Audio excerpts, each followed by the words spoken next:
sa bago, ngayon lang naka-attend. Sa atin lahat na inihahabol tayo ng Lord, magi sa mga bago, lahat tayo pinagsasabihan na inihahabol po tayo ng Lord dahil darating na po siya. Dahil ang Panginoon po sa panahon natin ngayon, nagiging kwento na lang po siya, ang Panginoong Jesus. Nagiging kwento na lang po. Kaya ang nais ng Lord, mag-imbita po every Friday dahil ayaw po ng Lord na akala lang natin siya nakikilala. Gusto niya hindi sa akala, maging totoo po siya. Dahil yung salita ng Lord every Friday po, 5 p.m. to 7 p.m. ng gabi ho. Doon ho, direct ko nagsasalita ang Lord dahil tinatabas niya ho tayo. Marami po siyang babanggain. Mga pride natin babanggain every Friday. Tatabasin tayo. Kaya po naririto. Hindi ho madali makito dito. Tinabas po ako ng Lord araw-araw. Mag-isa araw-araw. Tinatabas po ako ng Lord sa aking kayabangan. Ganyan ho, magpahig ang Lord. Dahil di ho biro umano dito, tumayo. Nagpapasalamat ako sa Panginoon dahil marami po tayo. Ang ihayag po ngayon ng Panginoon, maiksi lang ho. Hindi mahaba, sakto lang, sapat lang. Dahil kung mahaba, nainip tayo, naantok tayo. Maiksi, nabibitin naman. Kaya ang Lord, sapat lang yung binibigay niya. Yung mensahe bibigay ngayon sa offering ho. Dahil ako yung nagmensahe nung Tuesday Bible Study po. Yun po, hindi ko ginusto yon na magmula sa akin. Hiniling ko sa Lord yon na bigyan niya ako ng karunungan na nagmumula sa Diyos. Ang salita niya po galing langit. Hindi po galing doon sa ibaba. Nanggaling po sa langit yung salita niya, galing po sa Lord na nakaupo sa kanyang trono. Na mapalad tayo, binababaan niya tayo. Yung salita niya, bumaba siya para lang po sa ikaliligtas po natin. Dahil ang Panginoon, sa panahon natin ngayon, salita niya, tinatapon ho. Dahil nangusap po siya sa akin, nasa siya po ako. May naglalakad, lalaki. Nagtapon ako basura di garbage bag po yung dala ko. Transparent siya, kita mo yung loob. May niroroll yung lalaki, sino sa basurahan. Nakita ko Bible tracts. Nagsalita Lord na ganyan ako sa panahon nyo ngayon. Binabaliwala, tinatapon. Dahil ang gusto ng Lord, maging totoo siya. Kung mainit ngayon, mas mainit doon sa impyerno. Dahil di lang tayo nahihirapan, sabi ng Lord. Dahil maging yung mga halaman, mga kapatid, nahihirapan din sila, mga puno, yan. Nagpapahayag ang Lord. Dahil nagpunta ako sa bahay nila, Kuya Paul, yung nakarano, mainit. Nakita ko yung mga halaman, tuyot. Nagpahayag ang Lord na hindi lang kayo nahihirapan, maging sila rin. Pero yung panandalian lang yan, magtiis tayo dahil aaliwin tayo ng Lord, malapit na po mag-rapture. Hangarin natin na makasama tayo dahil, kapatid, may dreams po ako, naiwan po ako sa rapture. Naiwan po ako, amin po ako. Dahil minsan talaga wala ako sa spirit. Nung linggo, wala ako sa spirit, sumamba ako sa Lord. Umamin po ako, wala po ako sa spirit nung linggo. Dahil yung isip ko nasa labas. Dahil may atin ng kaming birthday. Birthday yan po. Kaya di ko siya nasamba, bakit hangarin ko na Lord, gusto ko kayo masamba sa spirit at katotohanan ngayong linggo, nung linggo ho. Di ko siya naranasan, di ko siya nasamba dahil yung isip ko lumilipad sa labas. Excited kasi may birthday yan. Doon ho gaganapin sa may sa Coastal, Jollibee. Sabay, po, kinuha ko na yung regalo ko sa shop, kasama ko na yung regalo. Sabay, i-chat ko na sana yung kumari ko. Sabihin ko sana, Mare, papunta na kami dyan. Nandyan na ba kayo? Nabasa ko yung invitation niya, Tuesday pa pala. Kaya, napahiya po ako nun sa Lord nung araw na yon. Yan namin ko yun, humingi akong tawad.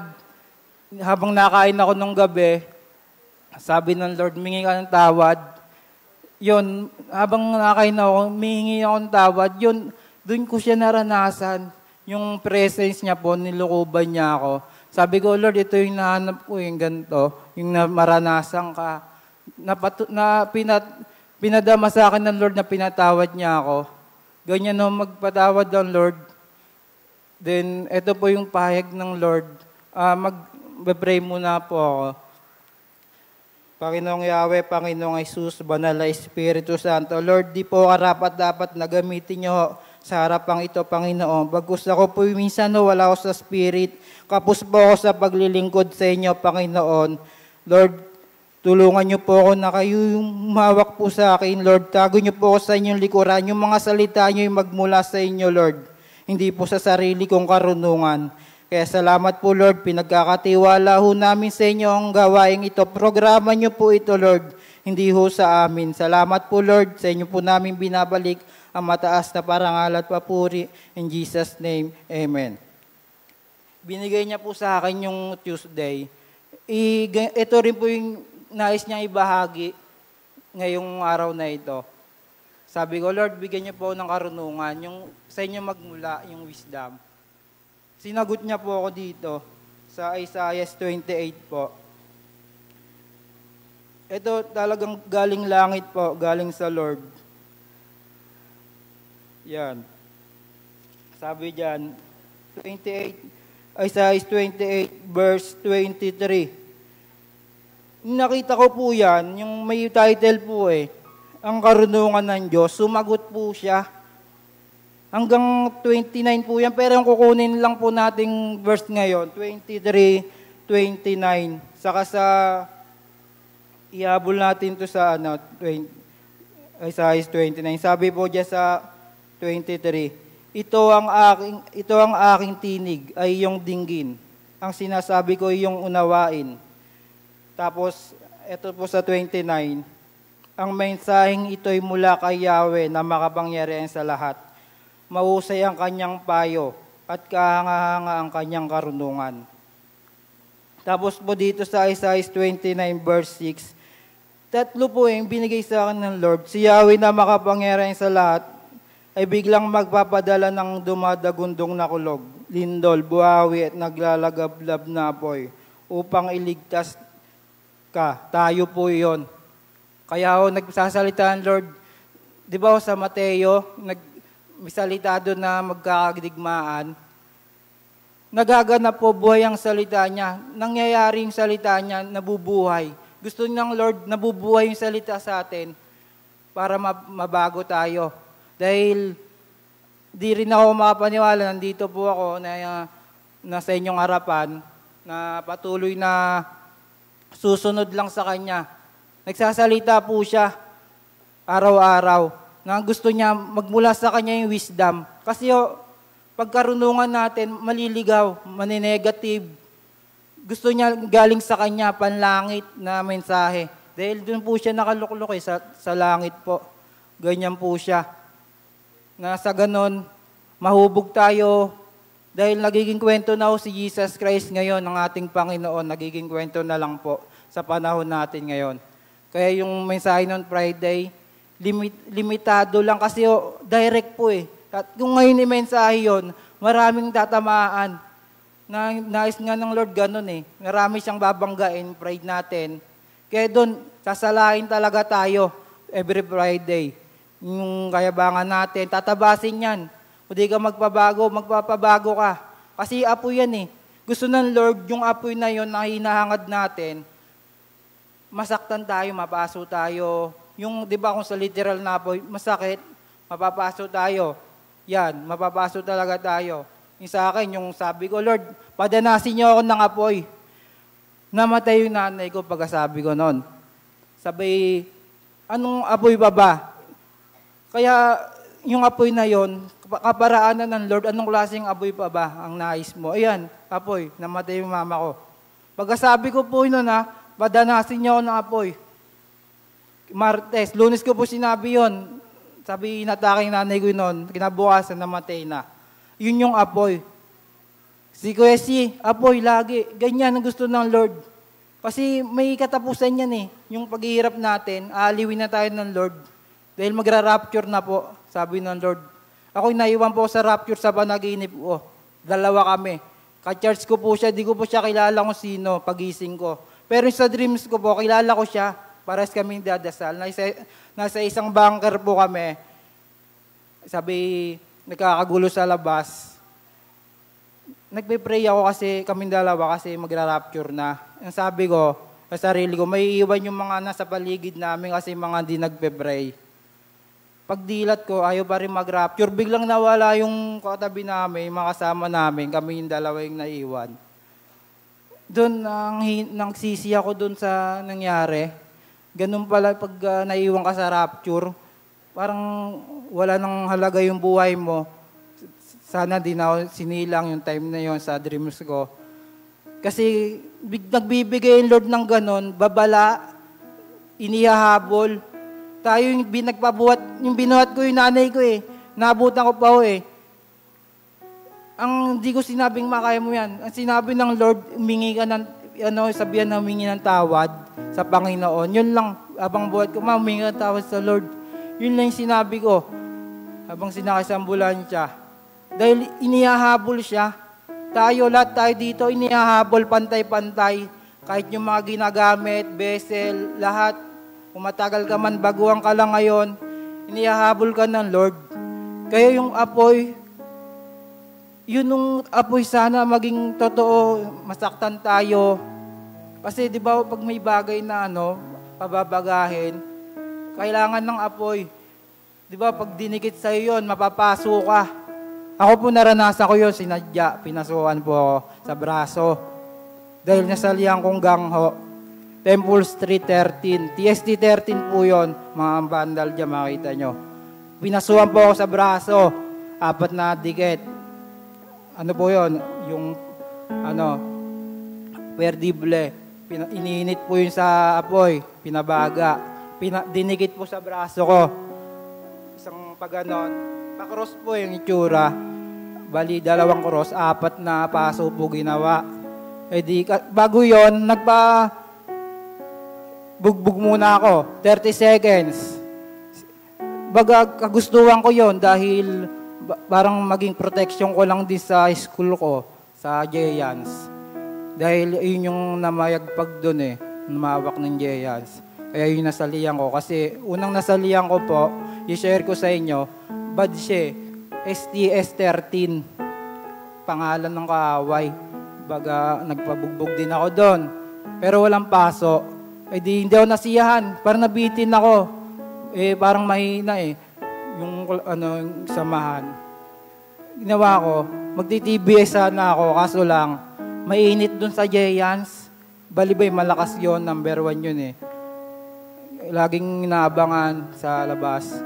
Yung nag-time na 2009, yun yung mawak ng Giants. Yung TST. Yan, dun ako napasali. Yon, hanggang doon po sa Habay Bacor na ginarote. Nagpagarote ako. Na kahit na ayon ng Lord yon. Guys, templo niya tayo Ako, templo niya. Nagpasira ako. Sinisira ko yung templo niya. Yan. Kaya sa mga kabataan, wag po kayo sasali na dyan. Sa mga ganyan. Mga gang. Maraming hidden po dyan. Dahil nakasama po ako dyan, mga meeting. May meeting po yan May mga hidden po. Mga bad, ganyan. Basta, marami po kayong matutuklasan na di ka nais-nais. Ako ngayon, kahit nasa siya po, inaalok po ng danaw na baril.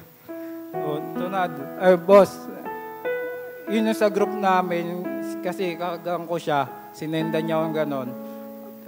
Danaw na parang 9mm ayoko, sabi ko, nasa Lord na ako. Kaya, ang Panginoon, niiwas tayo sa mga ganyan kasi diyan tayo mapapahamak. Lalo sa kabataan ngayon, sa mga nag-aaral. Yan, marami dyan sa mga school. Yan, dyan nabubuo yan sa mga paaralan, mga samahan. Kaya iniiwas tayo ng Lord sa ganyan. Kaya, papasalamat ako sa Panginoon dahil pinaparanas niya ako ng apoy.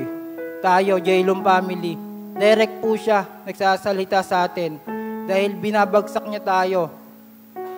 Na siya lang kung mahal na mahal natin ang Lord, patunayan natin, hindi lang yung mahal, Dahil mahirap magsalita kung mahal na mahal mo ang Lord. Kung di naman totoo, hanggang mahal lang. Kasi yung isang mahal natin, yung mga bagay pa, pang mundo. Kaya yung mensahe ng Lord ngayon, yung karunungan, nagmumula sa Kanya, tulad yung mga lindol, kulog. Isa yung sa way ng kaparaanan niya. Salita niya yun Magsasalita siya sa pamamagitan ng mga kulog, kidlat, para matakot tayo sa Kanya. Hindi doon sa kulog, hindi sa lindol, kundi sa Kanya tayo matakot. Ganyan magsalita ang Lord. Dahil tayo, matigas kasi tayo Pag lindol, di ba? Pag lindol, na-aware tayo, panic. Gusto niya sa Kanya tayo talaga, totally matakot sa Panginoon. Kaya yung pagsuko natin sa Panginoon, yan, yung pagbibigay ng ikapo, isang way yan ng Lord na isang pagsuko yan Isang pagsuko rin yan ng Lord. Nung kaya ba natin, ang mahalaga yung puso natin, titignan yan. Pinaalam na sa atin ng Lord yung susi. Di na tayo inilihiman, yung mga sagot. Yan. Yung pag-ibig, yun yung pinakasusi, sabi ng Panginoon sa atin. Hindi niya na sinikret yun. Inilantad niya sa atin. Kaya nga siya nagpapako sa krus. Pinasay niya, sabi sa Isaias, pinasay niya yung krus. Hindi nga siya makilala kung siya'y tao. Kaya salamat po sa Panginoon na magamit niya ako sa ganito. Dahil mga kapatid, nagamit niya ako nakaraan, birthday ko, pinaghayag niya ako mag-isa, may speaker ako. May sabi sa akin, nababaliw daw ako. Ay sumusunod lang sa Lord. Sa may kanto ng Doyet, may salita, babaliw daw ako. Yun, natural lang mangyari yun, magaganap talaga yun. Pag sumunod ka sa Lord, mararanasan mo yun. Katiting pa lang yun. Hindi, wala pa sa kalingkingan ng mga apostol ng Panginoon. Mga ginagamit niya. Iba, ginagarote, torture, pag nagayag ng salita ng Diyos. Dahil sa panahon natin, lalagay yan sa batas ng tao, huhulihin, mga nagayag ng salita niya. Sa ibang bansa, ganyan ginagawa. Ngayon din, sa atin, gagawin din yan. Ilalagay yan sa kaso. Yung yan, di ka na pwede magayag, hulihin ka na. Kasi ilalagay sa batas ng tao natin. Na ang Lord, pinipigilan ng Lord na maraming maligtas. Pero ang Lord, di kayang pigilan. Tayo yung maharang mga tao, gawa ng Antichrist, ayaw kumilalas sa Kanya. Kaya, hangaran natin na makasama sa rapture. Yun po. Gando na lang po. Pwede na ho tayo mag-alaw, purihin ng Panginoon sa Kanyang mga kapahayagan.